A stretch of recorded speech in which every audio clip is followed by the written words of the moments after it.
Good afternoon.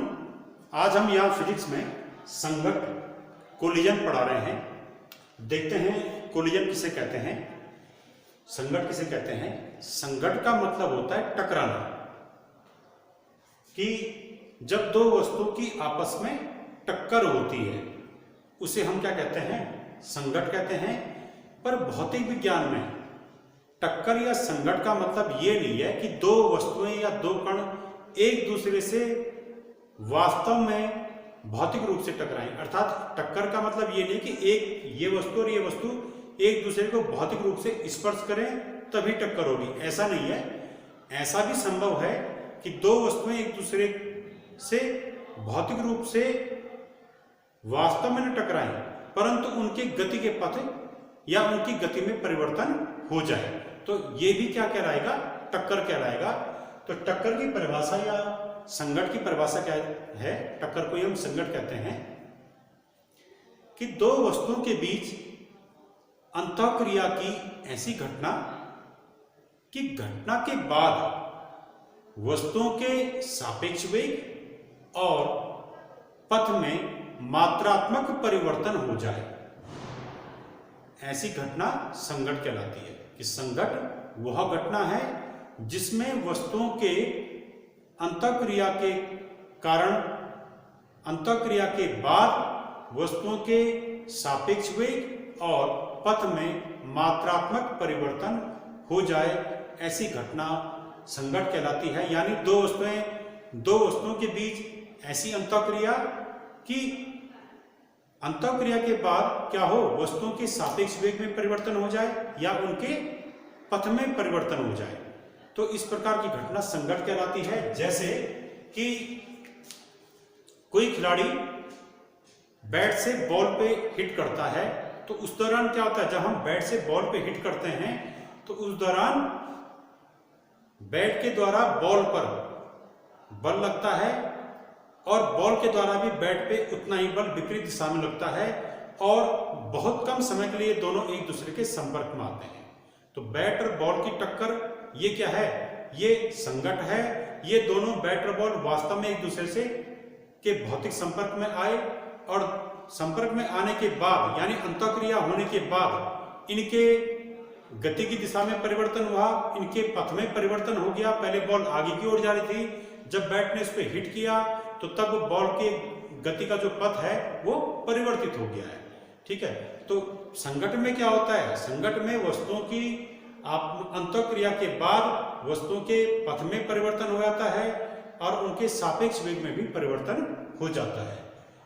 पर यह जरूरी नहीं है कि संघट में दो वस्तुएं एक दूसरे को स्पर्श करें, ऐसा जरूरी नहीं है। ऐसा भी हो सकता है कि बिना एक दूसरे को स्पर्श किए हुए भी संघट हो जाए। जैसे कि एल्फा कण है, एल्फा कण पर धनावेश होता है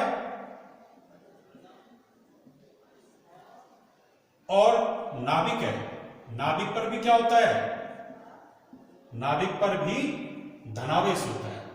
यानी एल्फा कण और नाभिक ये दोनों धनावेशित कण हैं। अब यदि ये एल्फा कण है, ये कोई एल्फा कण है, ये किसी भारी नाभिक की ओर आ रहा है,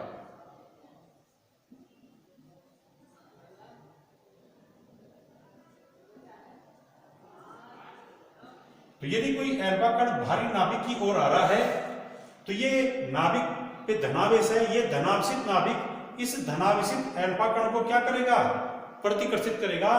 कि जब एल्फा कण किसी धनावेशित नाभिक की ओर आता है तो नाभिक और एल्फा कण के मध्य वैद्युत प्रतिकर्षण बल लगता है। उस कारण से क्या होता है, ये नाभिक इस एल्फा कण को प्रतिकर्षित करेगा। इससे क्या होगा, जो एल्फा कण नाभिक की ओर आ रहा था इसका पथ क्या हो जाएगा, इसका पथ परिवर्तित हो जाएगा। ये एल्फा कण यहां से इस तरफ आ जाएगा। ठीक है, यानी जो एल्फा कण इस दिशा में आया नाभिक की दिशा में, वो नाभिक के प्रतिकर्षण बल के कारण कहां चले गया, वो किसी अन्य दिशा में चले गया होगा। अब एल्फा कण का पथ ये हो गया, एल्फा कण इस दिशा में आ गया। तो यानी यहां पर क्या हुआ, एल्फा कण इस नाभिक से भौतिक रूप से इस नाभिक को क्या नहीं करता है, स्पर्श नहीं करता है, अल्फा कण नाभिक को बिना स्पर्श किए हुए भी क्या हुआ, अल्फा कण की गति का पथ परिवर्तित हो गया है। तो यहां पर हम ये कहेंगे कि अल्फा कण और नाभिक के बीच टक्कर हुई है, इसी टक्कर के कारण अल्फा कण की गति का पथ परिवर्तित हो गया है। तो अल्फा कण की नाभिक से टक्कर भी क्या है, एक संघट है, क्योंकि इसमें अल्फा कण की गति का पथ परिवर्तित होता है। रदरफोर्ड के अल्फा कण प्रकीर्णन प्रयोग में यही चीज हुई थी कि अल्फा कण की बौछार किस पे की गई थी, अल्फा कण को स्वर्ण पत्र पर डाला गया था। तो सोने के जो परमाणु थे, सोने की पत्ती के जो परमाणु थे, परमाणु में जो नाभिक रहे होंगे, तो सोने के परमाणु के नाभिकों ने उन अल्फा कणों को क्या कर दिया था, विभिन्न दिशाओं में प्रतिकर्षित कर दिया था। तो वहां पर अल्फा कण और सोने के परमाणु के जो नाभिक थे उनके बीच टक्कर हुई है। तो अल्फा कण और नाभिक के बीच की टक्कर भी भौतिकी में क्या कहलाएगी, संघट कहलाएगा। ठीक है, तो संघट में ये जरूरी नहीं है कि दो कण वास्तव में एक दूसरे को भौतिक रूप से स्पर्श करें, बिना स्पर्श किए भी क्या हो सकता है, संघट हो सकता है। अब संघट के एग्जाम्पल क्या है, जैसे दैनिक जीवन में होने वाली टक्कर, जैसे दो वाहनों की टक्कर, क्रिकेट की बॉल का बैट से टक्कर, या दो व्यक्तियों का आपस में टकरा जाना, ठीक है, या आदर्श गैस के परमाणुओं का आपस में टक्कर, आदर्श गैस के या गैस के परमाणु की बर्तन की दीवार से टक्कर, बिलियर्ड्स की बॉलों की टक्कर, ठीक, इसी प्रकार की कई टक्करों का हम एग्जाम्पल दे सकते हैं। तो यहां पर अब आगे हम पढ़ते हैं इसमें कि संघट कितने प्रकार का होता है। तो संघट के प्रकार,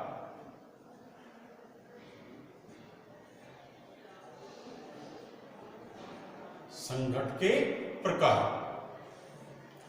तो संघट मुख्यतः दो प्रकार का होता है। पहला संघट कहलाता है प्रत्यास्थ संघट, इलास्टिक कोलिजन,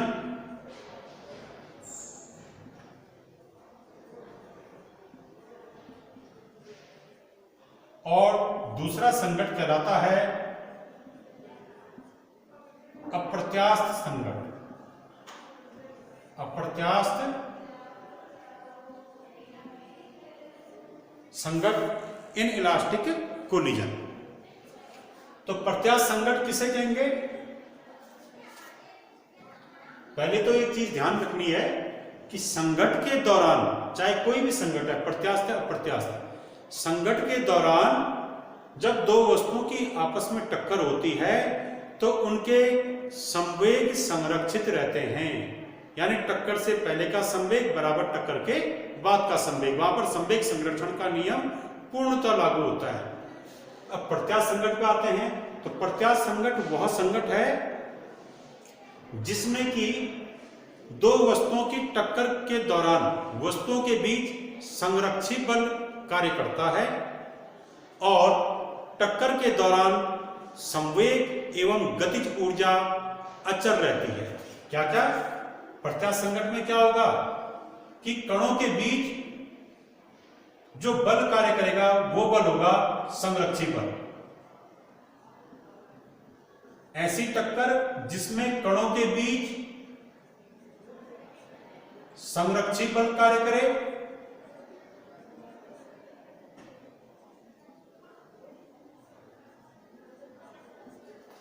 ऐसी टक्कर जिसमें कणों के बीच संरक्षी बल कार्य करे एवं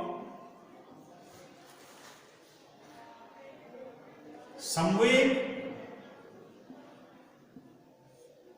और गतिज ऊर्जाएं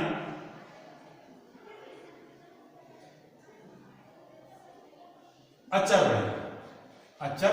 रहे। तो दो कणों के बीच ऐसी टक्कर जिसमें कणों के बीच संरक्षी बल कार्य करे और कणों के कुल संवेग और उनकी गतिज ऊर्जाएं अचल रहे, इस प्रकार का टक्कर या इस प्रकार का संघट प्रत्यास्थ संघट कहलाता है। ठीक है। इसमें गतिज ऊर्जा टक्कर से पहले की गतिज ऊर्जा और टक्कर के बाद की गतिज ऊर्जा क्या रहेगी, सेम रहेगी। टक्कर से पहले का संवेग टक्कर के बाद का संवेग बिल्कुल सेम रहेगा, किसमें, प्रत्यास्थ संघट में। इसके एग्जाम्पल क्या है, इसके एग्जाम्पल हैं जैसे आदर्श गैस के परमाणुओं की टक्कर,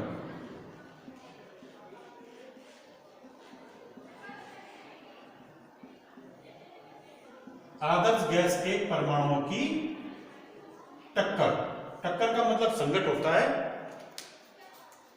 दूसरा है इसका दो स्टील की गेंदों की टक्कर,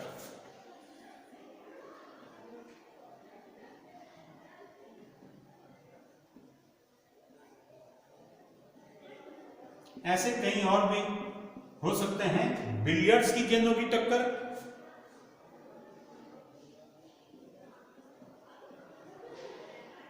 तो ये टक्करें जो है, ये जो संघट है इस प्रकार के कि आदर्श गैस के परमाणुओं का संघट, ये जो है प्रत्यास्थ संघट का एग्जाम्पल है। इस प्रकार के संघट में टक्कर से पहले का संवेग टक्कर के बाद का संवेग बराबर होगा।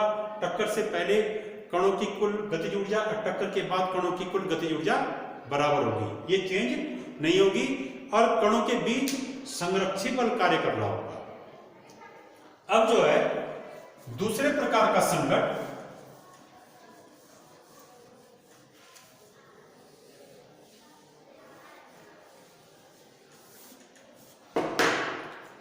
अप्रत्यास्थ संघट,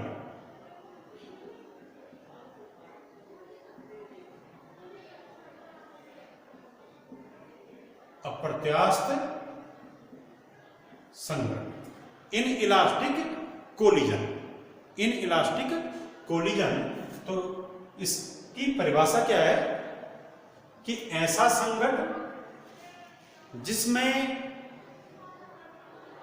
टक्कर के दौरान, संघट के दौरान संवेग तो संरक्षित रहता है पर गतिज ऊर्जा संरक्षित नहीं रहती है, या ये कह सकते हैं यांत्रिक ऊर्जा संरक्षित नहीं रहती है। ठीक है, ऐसा संघट जिसमें संघट के दौरान संवेग तो संरक्षित रहता है, संवेग संरक्षित रहता है, अर्थात टक्कर से पहले का कुल संवेग और टक्कर के बाद का कुल संवेग क्या होगा, सेम होगा, और यांत्रिक ऊर्जा संरक्षित नहीं रहती है, अर्थात गतिज ऊर्जा कह सकते हैं हम। तो गतिज ऊर्जा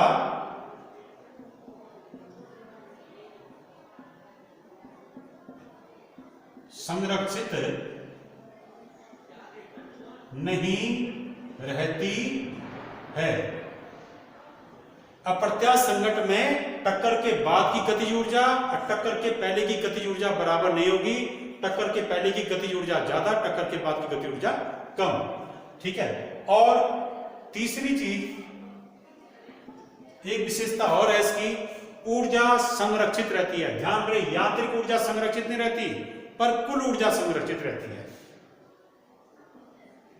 अर्थात यहां पर गतिज ऊर्जा संरक्षित तो नहीं रहती पर गतिज ऊर्जा का कुछ भाग ध्वनि ऊर्जा, प्रकाश ऊर्जा, उसमें ऊर्जा के रूप में रूपांतरित हो जाता है। इस प्रकार से हम ये कह सकते हैं कि यहाँ पर गतिज ऊर्जा भले ही संरक्षित न रहे पर इसका कुछ भाग ऊर्जा के अन्य रूपों में परिवर्तित हो जाता है। इस प्रकार से अप्रत्यास्थ संघट में ऊर्जा संरक्षित रहती है, ऊर्जा एक रूप से अन्य रूपों में परिवर्तित हो जाती है। ये इसकी विशेषताएं हैं अप्रत्यास्थ संघट की। चौथा इसका कि जब अप्रत्यास्थ संघट होता है तो उस समय कणों के बीच कार्य करने वाला बल संरक्षी बल नहीं होता है। अप्रत्यास्थ संघट के दौरान कणों के बीच, जिन कणों के बीच अप्रत्यास्थ संघट होगा उन कणों के बीच असंरक्षी बल कार्य करता है।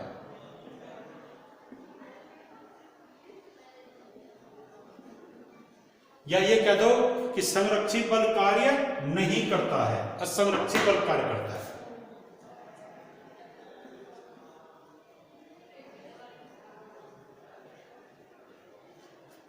उस दौरान उनके बीच कोई भी संरक्षित बल आरोपित नहीं होता है। उसके उदाहरण क्या है इसके?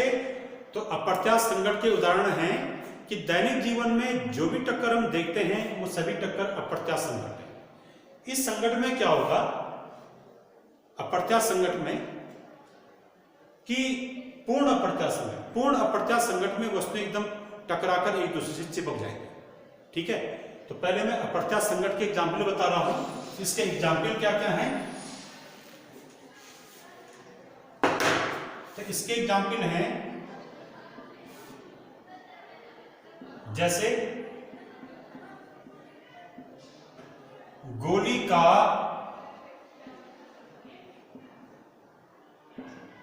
लकड़ी के तख्ते से टकराकर उसमें धंस जाना। कि जब हम गोली चलाते हैं किसी लकड़ी के तन पर, तो गोली लकड़ी को भेद कर उसके अंदर ही धंस जाती है, तख्ते को भेद कर उसके अंदर धंस जाती है। तो इस प्रकार का संकट गोली और लकड़ी के तख्ते का जो संकट है उस टाइम वो अप्रत्यास्थ संकट है, गोली लकड़ी में ही चिपक गई अंदर। ठीक है। दूसरा, अगर हम कीचड़ को दीवार पे मारें तो कीचड़ दीवार से चिपक जाता है। तो कीचड़ की दीवार से टक्कर या गीली मिट्टी की दीवार से टक्कर, या कई लोग जो झुग्गी झोपड़ी में या क्या करते हैं, उपले बनाते हैं गोबर के। तो गोबर के जो उपले बनाते हैं, गोबर को गीला किया, उसको थोड़ा टाइट बनाया, उसको गूंद दिया गोबर को, और उसके तो हम उसमें थोड़ा मिट्टी और गोबर मिला के उसको दीवार पे मारें, तो जो उपले बनाते हैं तो उपले को हम दीवार पे मारते हैं, चिपक जाता है उससे। ठीक है। तो कीचड़ कह सकते हैं उसको हम सीधा। तो कीचड़ की दीवार से टक्कर, कीचड़ का दीवार से टकराकर उससे